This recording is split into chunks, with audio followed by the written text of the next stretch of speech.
Since Holy Week ngayon, anong Bible verse ang ginagamit mo sa araw-araw? Wala akong Minnie Mouse. Wala akong kabisadong Bible verse.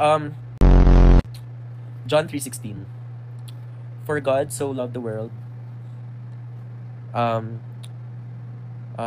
Wait, paano na kasi yung verse na yun? For God so loved the world.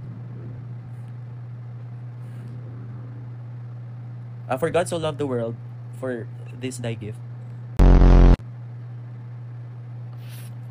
Sorry guys, hindi ako Katoliko.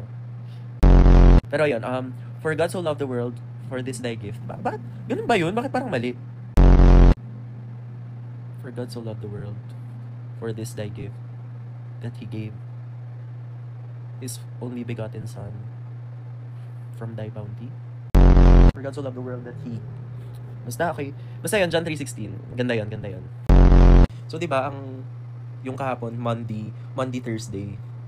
Tapos, ayun, akala ko yung tawag sa araw ngayon, Black Friday. Ano pala yun? Shopping sale pala yun.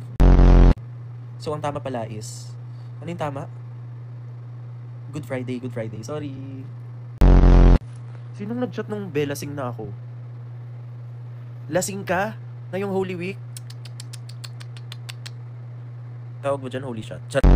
Ano bang team yung jojoinan nyo at lagi meron dito sa taas na join my team? Ano ba kasi yun? May liga ba? Maghahanap ako ng seryosong tanong ayusin nyo lang. Magkakaroon ba ng clean version ang multo? Bakit madumi ba ang multo? Lalo mo mura dun Anong clean version ka dyan? Gian, what's your favorite flower?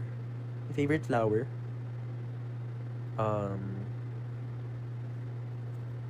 My favorite flower is... Ano ba? Cauliflower. Charot. What's up? Bilis naman. Why am I blurred? I'm not Japanese. Touch your nose if gusto niya pa ako. Paano ko malalaman kung sino siya? Sige, gusto ka na lang niya. Sinong ka-couple tattoo mo ng flower? Huwag na natin pag-usapan. Suggest graduation song. Yeye Bonel. How do you calm your mind? Favorite Tony Gonzaga movie? Yung Kingmaker. Charot. Ano height mo, G? Secret? 6'5". Nagpe-play ka po ba ng ML? Nag-try ako mag-ML noon para lang makausap yung crush ko. Maka-call nang hindi niya na mamalayan. Good night. Nantok na ako. Thank you, Lord. Happy Good Friday. Happy ba ang Good Friday?